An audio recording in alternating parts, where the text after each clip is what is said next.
Hello to everyone logged on for this evening's webinar. We're going to get started in 5 minutes at the top of the hour.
Hello, everyone. Thank you so much for joining tonight's webinar, Identifying Cues for Effective Communication.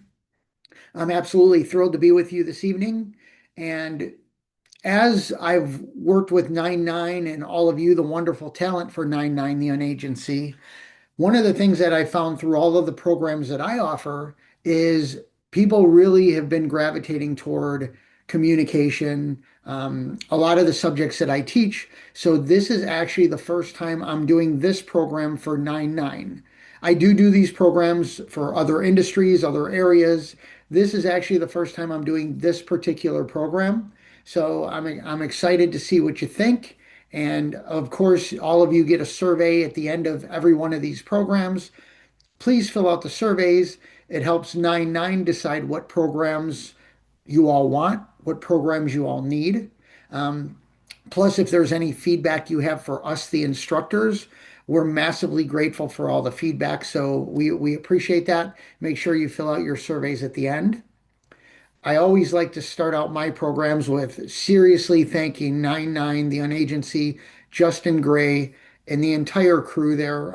They're wonderful to work with, and it really is truly a benefit for them to deliver these types of things to all of you, the talent, because really, we get out there in our lives, we get out there in our business, whatever type of position we have or whatever type of goal we have in the entertainment industry, more training, more development, more information, it's always helpful. So I'm absolutely grateful and proud and glad to bring some of that to all of you.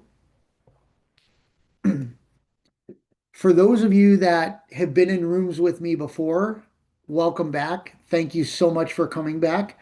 I know there are a number of I would call you regulars at this point that tune into my programs, and I'm super grateful. Always glad to have you, so welcome back. For any of you that are new to me, welcome. Welcome to your first program with me. My name is Rob Hinds. The name of my company is Raise Your Lid Consulting. And I teach and inspire people to improve their communication skills, leadership skills, conflict resolution skills, all the human skills necessary that things like AI won't be able to do for us in our lifetime. So I'm happy to bring that out to you. And for those of you new to me, welcome for the first time. I hope you enjoy. I will share all of my contact information, my social channels at the very end of this. So if you feel like you want to reach out, send me a DM, offer up a Google review, anything like that, that's always appreciated. And I would love to hear from anybody that I add value to. Okay. The way my programs work is I will be presenting for the entire time. At the end, I will make sure I leave enough time to answer every question that's in the chat. So if you have a question, first of all, please make sure the question is relevant to the topics we're talking about this evening. If you have a question about anything with 99 or something other than the information we're talking about tonight, that would be you to connect with 99 directly. I'm presenting this information, so please make sure your question is relevant to the information. If you're referring to a specific topic within the information, make sure that's included in your question because I want to make sure I'm able to give you the best response possible. So put everything into the chat and Q&A. If you decide that you want to add a comment or you have feedback or something like that, I will read through all of those. However, on the air, I'm only going to read through the questions so everybody could benefit from those questions and the responses. Again, please put everything into the Q&A or chat. All right, let's get started. Here's what we're going to talk about this evening. Now, when we talk about identifying cues for better communication, stronger communication, there are so many things that come into play. However, within the time we have this evening, here's what we're going to focus on. We're going to talk quickly about the different modes of connection. Most of the time, we don't realize that there's actually different modes and different levels of communication or connection. So we're going to talk about those just for a little bit. And then we're really going to dig into defining the two main communication segments. And then I'm going to help and give some details and some tips and some things to look for within each of those segments. So that's our agenda for this evening. All right, let's dig in. The first thing we're going to talk about are the different modes of connection. Now, when we talk about all of us as human beings, way back before any technology, it was either you saw people face to face or you didn't, and that was your way of connecting. Nowadays, there's multiple ways within multiple ways within multiple ways of connecting with each other. And some of these are more impactful, some of these are less impactful. However, they're all important and they all need a specific attention when we're doing that. And I'll explain as we go through these a little bit. First of all, in person. There's nothing like a face-to-face or in-person connection with somebody. Nothing like it. At this point, you have what I call the full range of cues to read in somebody. And also, somebody has the full range of your cues to read. So when you're in person and you're face to face or you're in a group with people, you're in a what I'll call a human live environment, you'll get the ability to read the most cues possible. Then after in person, there's virtual, which we're doing right now. Right now, I have my camera on. So you can see, and for those of you that don't know me yet, you'll notice that I'm pretty animated with my hand gestures. I'm pretty animated with my face gestures. I even move around a little bit. I do some of those things intentionally to make a better connection with my viewers, my listeners, because at the end of the day, through this webinar, I can't see you. I can't hear you. So I have no idea what you're doing in the background. Maybe you're vacuuming the carpet. One of our people that tuned in this evening said that her husband is installing a water heater in the next room, so they were hoping that the noise wasn't going to bother us. So by all of you being all muted, our virtual interaction here is more one-sided. Now, when I read through your comments and questions, I'll be able to read some of the things that you're thinking and some of the things that you want to ask. But right now, virtually, this is a one-way street. Normally, virtually, when you're on either a Zoom meeting or FaceTime with somebody, that's where virtual becomes interesting because now you not only hear tone of voice, you not only see the person, now you're combining sight and hearing and all of the different things we're going to talk about this evening through a virtual connection. The next thing down the list is audio. If I were to turn off my camera, you would only hear my auditory. So my voice inflection, the amount I pause, the words I say and the way I say them. For example, of course, if you're on a phone call and on the phone call, that's all you have. But you could still read a lot of these cues within people when it's audio only. Then we get to where there's no audio and it's written. So here we're talking about DMing, texting, emailing, sending documents or letters, and any of those written things, or a post on social channel, especially a post on a channel to where there are no visuals. In the written communication or written connection, now we're starting to get a little bit harder. When you're in person, we get all the cues possible. When you're virtual, we get quite a few cues. When we're audio, we get less cues. When we're written, this is where it comes really difficult to decipher. What did they mean by that text? Why did they put an exclamation point here? So now we need to either dig a little bit deeper in our written, or there's just less connective cues going on. Then we talk about being with individuals or being with groups. So there's me, the individual, presenting this information to all of you this evening. Some of you are going to take some of the things I say one way, some of the things you're going to take away you're going to have a different perspective than somebody else. Because I'm one way, I have no idea how you're feeling, again, unless you share it in the Q&A and chat, and even that's through writing only, so I would have to decipher that. But whether you're individual or whether you're a group, those are things to look for too. You might even notice people might change their either communication style or their personality style based on the people they're with. Some people might be more comfortable individually. Some people might be more comfortable when they're in a collective. So individual or group, those are different modes of connection. And then we talk about things like personal or professional.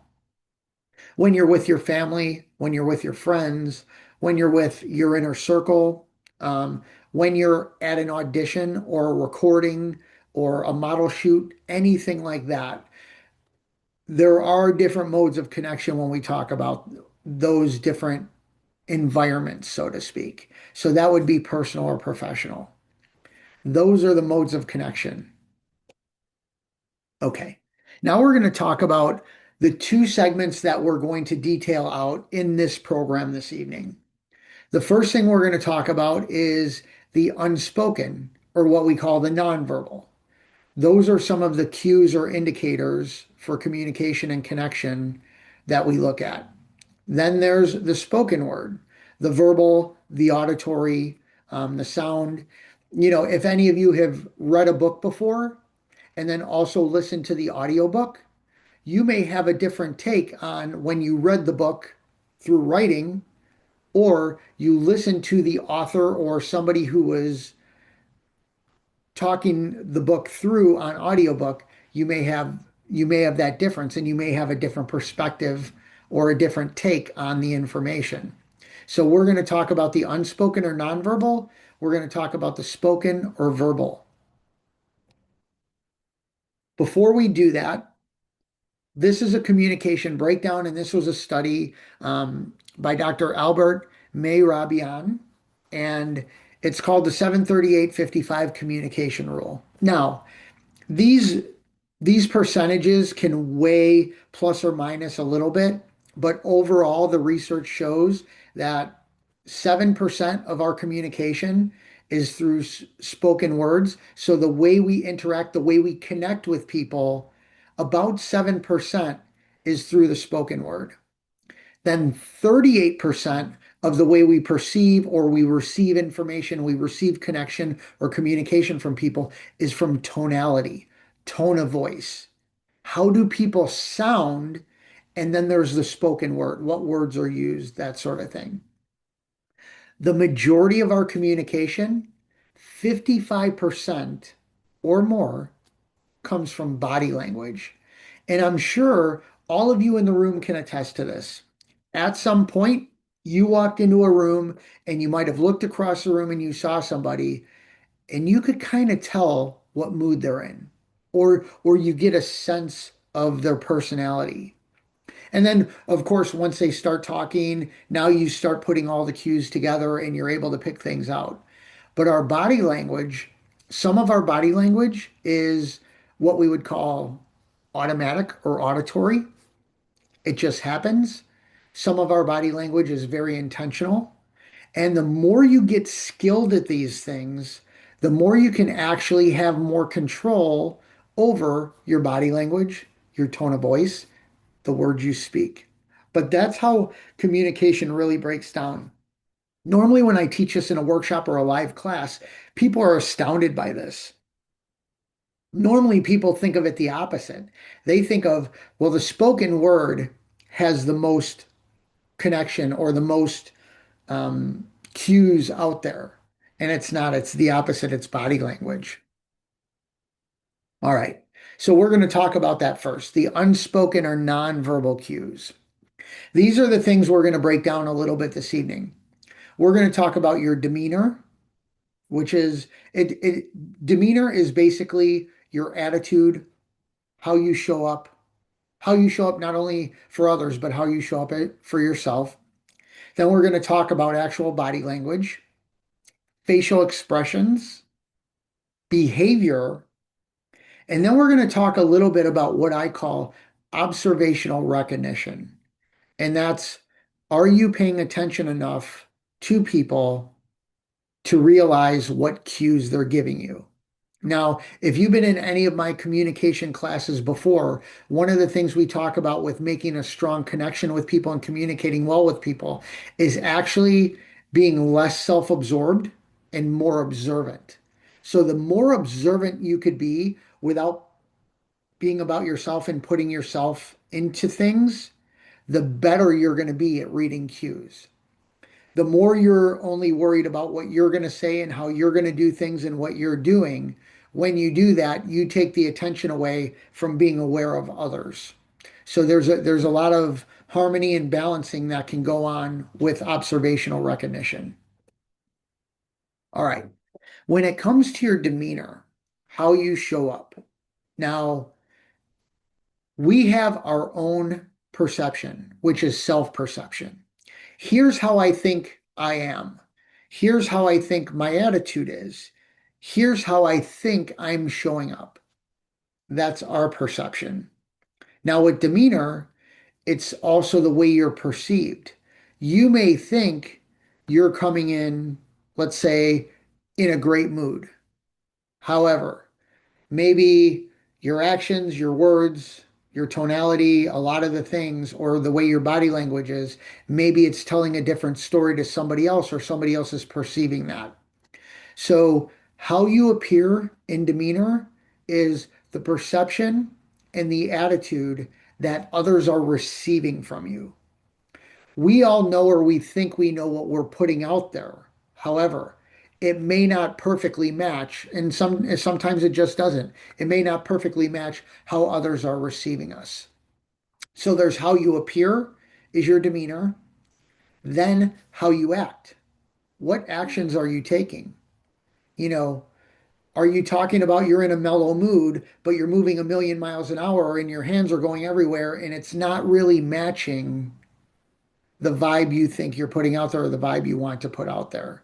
So the perception, attitude, and how you act, when we take perception plus attitude plus action, that's the truth. Now, the truth is the truth. There's no my truth, there's no your truth, there's only the truth. Now, the way we perceive each other may have differences, but at the end of the day, if you believe you're putting out a certain vibe and somebody thinks you're putting out a different vibe and you want to make a good connection with that person, chances are it's good that you know that information and you could talk about it so you can make that better connection. That's demeanor. Then we get into body language. Now, normally when I teach body language in a longer workshop or, um, something a little more extensive by the way, everybody, these are what I call micro learning modules. They're just short blips of information. I mean, we have an hour or less to go through this information. So I want to make sure you leave with something simple and impactful and applicable. However, there's much more to all of this. I just want to let you know that for every program that I do. When we first start with body language, we start with what I call head to toe cues. And yes, it's literally from head to toe when you're in person with somebody. Now, when you're virtual, you guys can't see what's going on with my waist, my legs, anything like that. All you have now is what you see on camera. So you see my face, my shoulders, my hands, my arms, those types of things. But when we talk about body language as a whole, head to toe cues is very, very important. Then we talk about posture. Posture. How do you seem?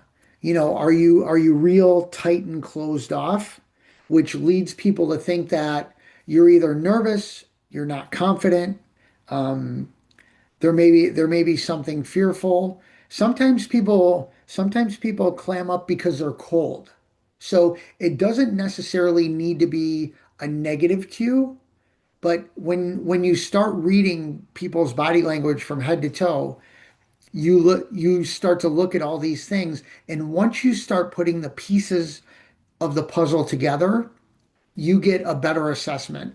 When you only take one piece and you say, well, Rob's got his arms folded and he's not smiling, he must be upset. Or I could be thinking, or this could be a way that I'm just comfortable with my arms crossed. Now, their body language assessment has evolved over the years. A long time ago, it was if you crossed your arms, it meant you were closed off or you were aggressive or you were standoffish. Not necessarily. I actually, when I'm in a group for a long time and I'm standing for a long time and we're having great conversation and I'm really interested, I will cross my arms. First of all, it's comfortable for me. So we need to start to read all of these cues, but posture is a big one. Are your shoulders back? Is your head up high? Do you have eye contact with people? So your posture, the way you stand is very important. So is your position and your distance. If you're talking to somebody and they're mostly turned away, or they're giving you the side eye, or you're in a group and some people are fully facing each other and some people are not, those positions are different tell signs. Then there's distance. Um, I'm sure all of you know what a close talker is. Some of you in the room might be a close talker. Some people distance themselves very closely. Some people distance themselves farther away. So distance also has something to do with this. It's their level of comfortability. It's the amount of connection they feel with you.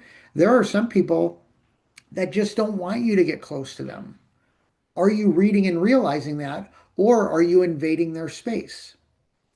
And then there's movements. There's hand gestures. We'll talk about facial expressions explicitly in a little bit, but all the different movements. Are they nervous and wringing their hands or twitchy or are they just hands at the side, no movement at all? Those are different things to start to read in body language. Then as we move from head to toe, we'll talk about facial expressions. Now, there is something called micro expressions that is something that we really don't control in ourselves. It's a small immediate reaction. For example, if somebody says something interesting and you raise your eyebrows a little bit, or somebody shocks you and you open your eyelids wider, or you're really disagreeing with something and you kind of put a little side frown on your face. Some of those micro expressions, they just happen. Now, most of our facial expressions we can control, and we do have the ability to be really intentional with them or not intentional with them. The micro expressions, they are what they are. However, when you look at different facial expressions, these are also other things to read in people that are very, very important. Realistically, out of all the body language, the face tells the most truth about the person. So just think about that for a moment. You know, do do you're talking to somebody and you're kind of getting a vibe from them that they're not interested anymore. Are you looking bored? Those are all things to consider. So regardless what the facial expressions are, they're all cues on people. I'll give you a great small cue for a facial expression. People that smile versus people that smile, there's a difference. If you want to notice if somebody has a truly genuine smile with you and not a fake smile or a partially fake smile, their eyes have to be affected in order for that to be more of a genuine smile. Now, there are people with things like facial injections, Botox, that sort of thing, to where their faces are frozen in certain aspects. In those realms, it's just harder to read those cues because at that point, they don't have the ability to have those facial expressions. Or, even anybody that may have had a physical ailment, a stroke or something like that, and maybe the muscles in the face don't work. Things like Tourette's. So there are certain ailments or things that affect somebody that may affect facial expressions. Overall, though, the way people's faces read, it's it's the most truth. So, the way people make eye contact, what they do with their mouth, and then overall, what their cheekbones, their jaw, the way they turn their head, the way they raise their eyebrows. Those are all really good telling signs for facial expressions. Then we talk about behaviors. So there's visual behaviors, and there's also instinctive behaviors. Now, those things can play together or they could play separately. Visually, for example, when you look at these images that I put up here, what do they tell you? So, when we talk about behaviors, we're not now only talking about facial expressions, body language, that sort of thing. Now we're talking about reading and assessing attitude or demeanor, as we talked about earlier. When we look at this, for example, we could say the person on the bottom right in the burgundy shirt biting her nails, we could say either she's nervous, she's scared, she's unsure. So there could be a bunch of different definitions to what she's telling us in that photo. Now, the person above her, um, the one who has her hand on her face and she says she's bored, obviously she's telling you she's bored, and that look is apparent on her face. That's one of the more obvious ones. Then you look at some of these others, and what do those behaviors or those looks tell you? Now, when I talked about matching your demeanor or your attitude with your behaviors, that's a big deal. If you come in and you're acting really, really happy, but you actually happen to be really sad that day and you're wondering why nobody's reading you, it's because you're giving off a different vibe than is actually realistic in yourself. When we look at behaviors, this is where we get more pieces to the puzzle. We've got face, we've got posture, demeanor, all those things. And now when we start to put it in behaviors, we're putting together a more complete puzzle. When we talk about observational recognition, the basic term for this is reading people, so to speak. So all the things we talked about up until this point, all those cues that we discussed, facial expressions, body language, demeanor, all of that stuff. Now we could add on to that when we're observing or reading people. We look at things like their attention span. Now, some people might say, well, you know what? I'm ADHD. I really don't have an attention span, but those are the things that you would read. And in order to make better connection with those people, having an understanding of it and maybe adjusting your communication accordingly.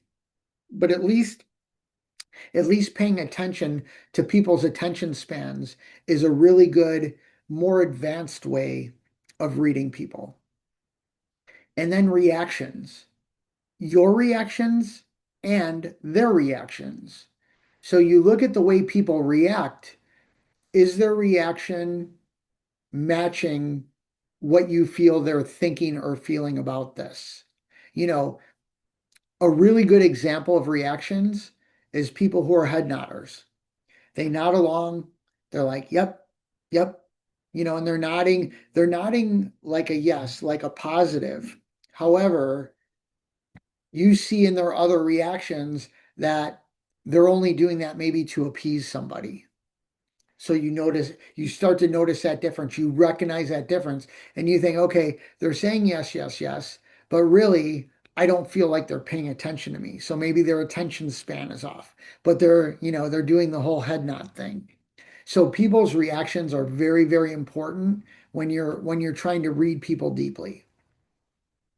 Then you look at levels of energy. Some people are naturally high energy. For those of you that take my communication program and we go through the different personality and communication styles, there are people that are high energy, there are people that are low energy, there are people that are in the middle somewhere. But when you look at somebody's level of energy, that's a good tell as well. Then you look at their level of interest. Now, their level of interest comes with a few different cues. What their facial expressions are really, really good indicators of whether they're interested or not. Again, that head nod, that might be part of it. Another way that people show interest is maybe they're curious. I'm a very curious person. When I meet people and I want to connect with people, I ask a lot of questions. Plus, I'm a coach and a trainer for a living, so that's naturally part of what I do anyway. So when it comes to interest, are they asking questions? Are they looking for more information? Um, Along with the facial expressions and that sort of thing. And then there's a level of understanding. Now, this is where, there were times in the past to where I'm really a nerd on research. And I started to adopt some of the vocabulary around these really sciencey, nerdy things. And if I'm talking to somebody in that realm, it makes sense and they have a good understanding. However, how many times have any of us in the room had somebody that were like, you know what? They're talking way over our head.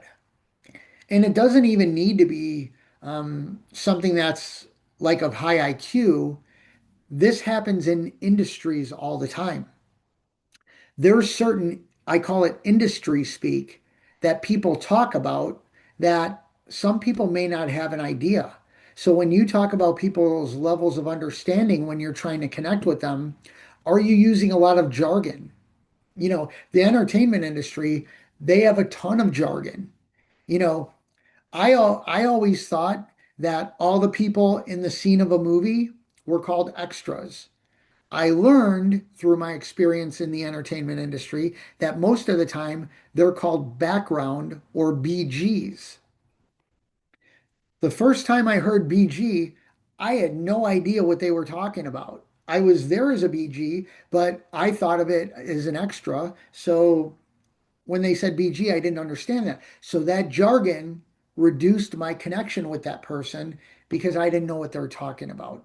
So level of understanding is very, very important. The last part of observational recognition, in order for it to work, in order for you to read people well, are you adjusting? Are you adjusting appropriately? Or are you asking questions, clarifying questions? So when you're reading people and you think you're thinking something about reading them, sometimes it's good to ask. You might say, you know what? I have the feeling that you have a real passion for this. Is that true? And then you could continue better understanding them. That's observational recognition. Okay, that was all the unspoken or the nonverbal. Now we're going to move into the verbal, auditory. Now, auditory is yes, it's our speech. It's also could be sounds, anything auditory. When we talk about spoken or verbal communication, there's all these different types. There's what's called intrapersonal, which is the way you talk to yourself or the way we talk to ourselves, intrapersonal. Then there's interpersonal, how we talk to others. So our self-talk and the way we talk to ourselves, there's also cues there as well. In some of my other programs, when we talk about mindset and those types of subjects, your self-talk is really important.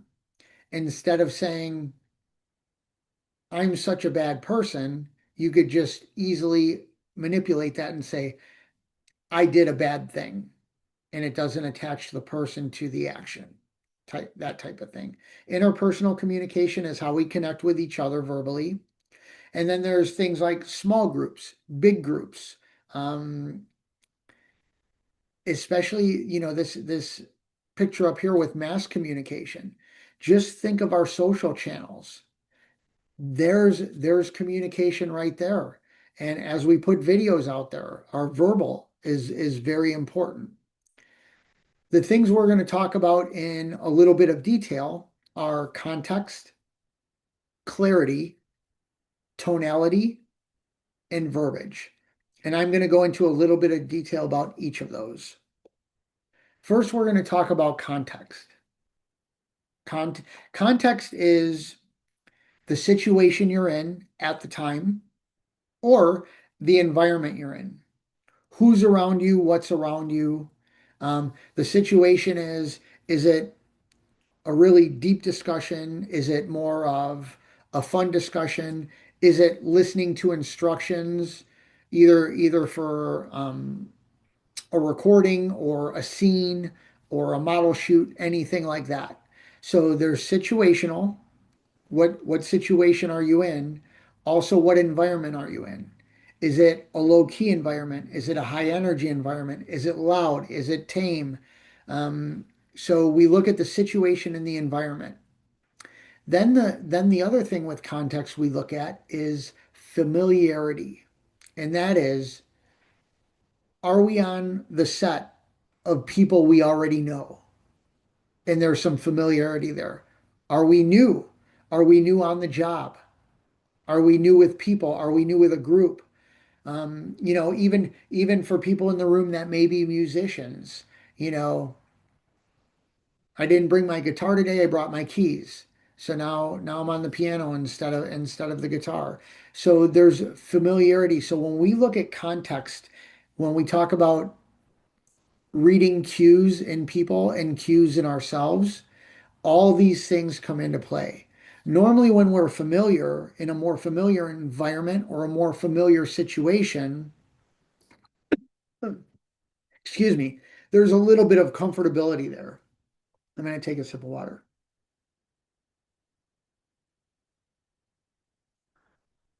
Excuse me for that.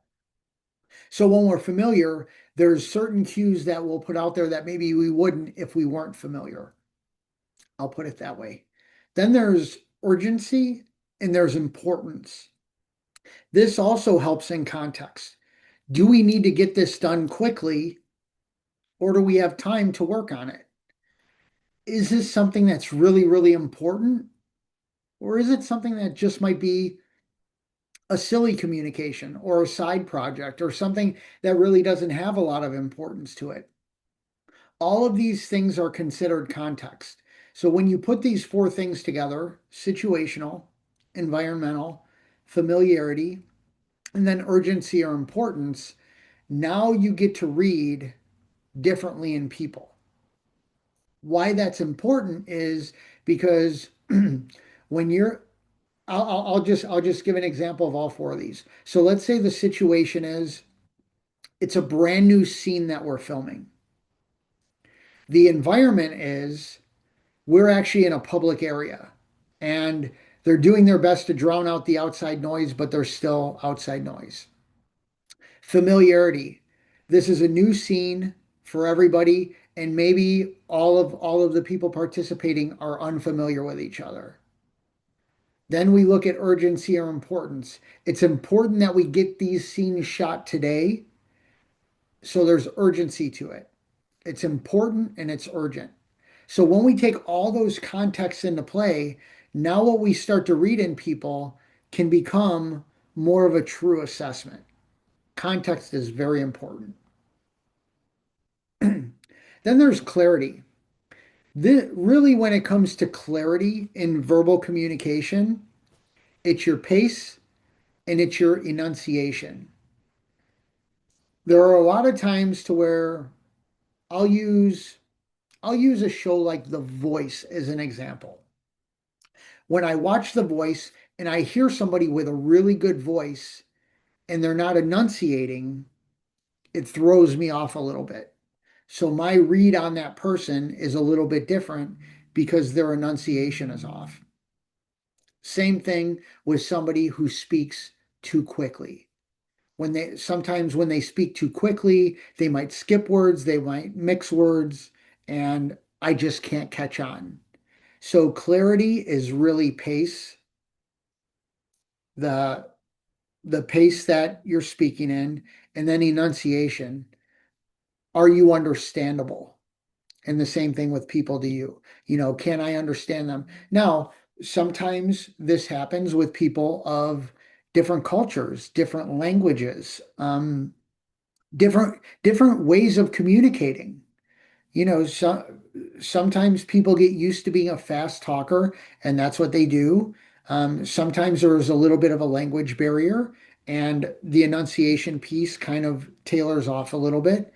But clarity is a really another really good way for verbal communication to be more understood and creating better connection with people because of it. Then there's tonality. Now, when we go back to clarity, tonality also has a part in it, but clarity is very specific, pace and enunciation. When we talk about tonality, now we're talking about volume. For myself, I grew up in an Italian family background and that sort of thing. Normally, we're all loud, and there are many other cultures and that sort of thing. Low volume has never been my struggle. Sometimes high volume has been. So when we look at people's tonality, we look at the volume of their voice. Is the volume of their voice consistent with everything else I'm reading, their body language, that sort of thing? Now, there are people that are really shy and are really soft spoken, and you're constantly asking them, could you say that again? Could you repeat that? So volume has a lot to do with tonality. Then there's range. Are they speaking like, and I'll just throw this out there if you don't get the reference, I apologize. Ferris Bueller's Day Off, the teacher. Bueller, Bueller, Bueller. Just that monotone, no range, no ups, no downs, no difference. It's just straight across the same thing, monotone, no excitement, no difference, no nothing. So range is very important, the ups and downs. Then in tonality, there's actually an attitude to tonality. For me as a presenter, I'm really passionate about what I do. I really want that attitude to come out. I hope all of you feel that I'm passionate about what I do because I am.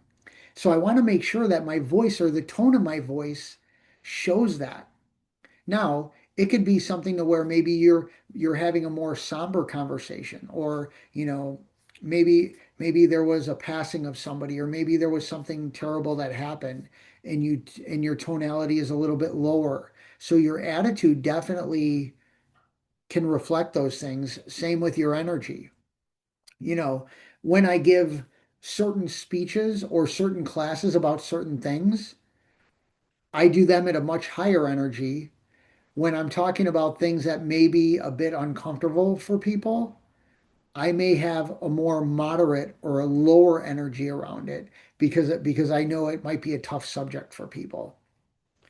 Tonality is a wonderful thing that once you start to read these cues, it really helps in your connection with people.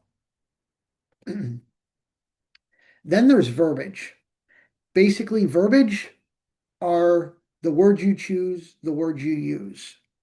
And this is very, very important because sometimes we're talking to people and they're using words, but it doesn't match the context of the conversation. And here's what happens, and we're seeing this a lot these days, and I feel it's relevant to bring this up. Now people get used to using a term so much and they come up with their own definitions of everything. You're really unclear of what that word means anymore. And I could give an example. For actually it's a couple of years now at least, the word toxic is used massively. It's been overused so much that it's almost lost its real meaning. Somebody might say, well, this person disagreed with me, they're toxic. No, that's probably not the right word. they could be disagreeing. They could even be a jerk. They could be anything. But toxic has a very specific meaning. The more we overuse it and the more we create all these alternate definitions, the harder it is. So when we talk about verbiage, we talk about being direct, clarity. The clarity of the words you use is very important. Then we talk about relevant, and this is where your word choice comes in. Choose the words that are the actual or closest to the actual meaning of what you're wanting to say. And when we go back to when I talked about like jargon and all those other things, being a background versus being an extra, or people in the corporate world that use, all these acronyms and all these different terms like ROI and KPI and all those other things. We want to make sure that the words we use are relevant in context to others in the situation. Now if it's people in the same industry and they speak that jargon, fine. If it's not, that's when we need to adjust the words we use in our word choice. Then the next part, so there's direct, which is clarity, there's relevant, which is word choice, then there's appropriate, which is the situation. You know, if you happen to be in a more, I'll say, respectful environment, you may not want the F bombs to be flying off left and right. Or you may be in a situation where you're very comfortable with people and you could speak more openly in either slang or language that everybody in that group is used to. Again, this is where discerning all of the situations and environments is very important. But are you using the appropriate words for the appropriate situation? And then this last part. Now, this last part is really it's really a bit of an option, but it's important for me to share this with you. Are you using elevated or forward moving language? And I'll give you an example. If I were to say, "Hey, if if you want me to be your coach, book some time with me." I could say that. And that's okay. If I want to elevate my verbiage, I would say something like, if you're interested in truly improving your life, I strongly encourage you to schedule a reservation with me so we could have a conversation about your future. So elevated verbiage is very important. It's elevated verbiage doesn't mean you have to try to sound smart or smarter than others. It's just taking the words you're using and elevating them to sound a little bit more enticing, a little bit better. A good way for people to say, you know what, that person's really interesting. I want to know more. So that's what elevated language is. If you're able to shift your language, you're actually able to shift your results along with all the other things we talked about, having better posture, body language, having your facial expressions and all your other expressions match. But shifting your language really can shift your results. All right.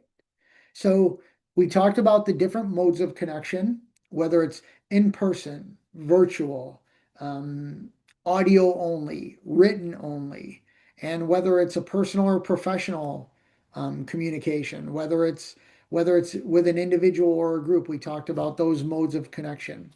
Then we talked about the two main communication segments, which are nonverbal or verbal. And then we detailed the components of each of those segments. That's what we had for this evening. So what I'm going to do is I'm going to look in the chat now to see if any of you had any questions. And while I'm doing that, I don't know if you want to screenshot this or take a picture. These are two really, really good books that help you with more of the science around these things.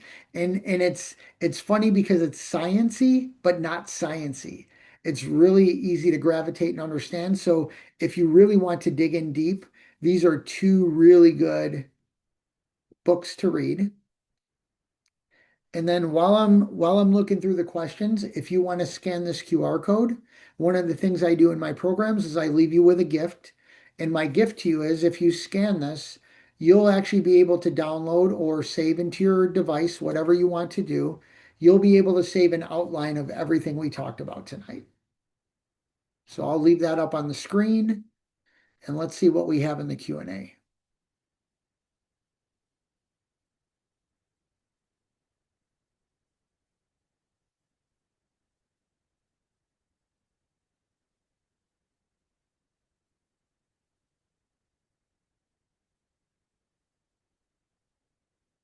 Okay. The first question we have is from Kai. Kai, thank you. You're always in the rooms with me. I always appreciate you and you normally come up with some really good questions. So let's see what Kai asks tonight. Kai asks, wasn't illustrations a form of communication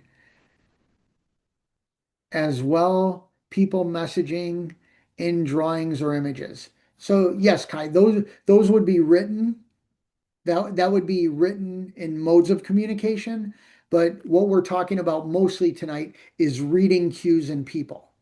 So if there are illustrations and that sort of thing, yes, that's definitely a way of communicating. Our focus tonight was more on reading the cues and communication in people. Thank you for that question. Okay, let's see. Now, if I mispronounce anybody's name, my apologies ahead of time. I'll do my best. It could either be Naira or Naira asks, so assuming this is a general standard, what happens when the variables of body language blur the stereotype and do not mesh with these rules? Well, here's the deal. Body language, facial expressions, all those things, those are going to tell you the truth of the person in that moment. Stereotypes are different. Stereotypes is basically, okay, this is normally how this person or these people act or that sort of thing. Stereotypes are completely different. We're talking about live reading cues in the moment. So if their variables of body language don't go along with their stereotype, maybe they're not as stereotypical as you thought. So that could be part of the answer to it. The other thing would be is pay more attention to people's body language because again, in that moment, they may not be stereotypical. So why put them in a box with a stereotype if you could actually read from them live? But you're right, the body language can blur the stereotype, that's for sure. It's best to pay attention to the cues that are given to you in the moment. That will lead you to a better assessment of reading that person. I hope that helps. Great question. Thank you. Okay. Kai has another question. Let's see. What if you're good at hiding your facial expressions, like having a poker face at times? It's possible. Here's the deal. We all think we have better poker faces than we actually do. The thing you can't stop, Kai, are your micro expressions. And we all have them. We all have them. We all give them. So you may have a decent poker face for certain things. Um, and here's the deal. If you say, what if you're good at hiding your facial expressions? Are you actually having an honest conversation with somebody then? Hiding things, there may be a reason for it or an excuse for it or something that's relevant. But really, if you're hiding your facial expressions, I wouldn't expect you to make stronger connections with people if you're doing those things. But sometimes it is necessary, and a poker face is necessary, absolutely usable. Okay. Okay, somebody anonymous asks, afraid to ask, is Dr. Mehrabian still alive? That's a really good question. I don't know. I'm actually going to look that up when I get off of here because that communication thing has been around for a long time. So that's a really good question. I'll have to dig into that. If you find out, let me know. Okay. Okay. Kai has another question slash statement. What if someone has lower energy when they're in a positive mood versus when they're in a negative mood like normal people? Then you would read that. You would read them having lower energy. You're also reading that they're in a positive mood. I'm not sure if there was an actual question in there, but if those are the things you're reading, there you go. You're right on. Okay. Tracy asks, and Tracy, thank you for your question. What does one do when reading people for communication is proving futile? Well, there's probably a bunch of different directions that that question could go in. What does one do when reading people for communication is proving futile? So, in other words, what I'm getting from this question is if you're trying to read somebody and you're not gathering the information you want, this is a skill, Tracy. Maybe you just need to practice this skill more, or maybe there are more things you could pay attention to. And some people just don't give off a lot of cues. I know Kai talked earlier about a poker face. There are somebody that just don't give off a lot of cues. However, that is a cue. If they don't give off a lot of cues, maybe that's where you get curious and you find out why, if you want to make a stronger connection with that person. Okay. Devin or Devon asks, is there anything you could suggest for someone who is on the autism spectrum? For sure. Somebody who's on the autism or Asperger's or anything like that spectrum, there's still an understanding, even though the human connection part might be a little more disconnected. There are people that have autistic tendencies or have autism, that sort of thing, that they can identify certain cues. It's just that they don't identify all the cues in detail the way people without those things can. So with somebody on the autism spectrum, maybe it's small cues that you start to pick up on. And if you're talking about somebody on the other end of a conversation that may have autism, you would be reading their cues.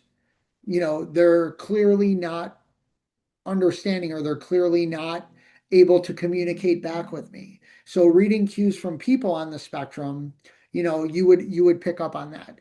If you're on the spectrum and you're trying to read people better, I would say start with small cues that you could focus on. I hope that helps.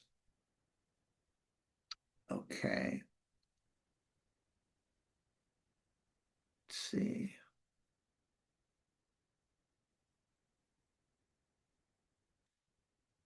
Okay. Lots of good comments. Thank you. Okay. There are normally one or two people that say the QR code might not be working for them. If it's not working for you, reach out to me through DMs or anything like that. If you reach out to me and send me your email address, I could email it to you. If you want me to text it to you, I can do that as well. So if you're one of those people that the QR code isn't working for, you could definitely reach out to me and I'll send you that document. I'll send you that information. Okay, let's see. KJ, thank you for being with us this evening.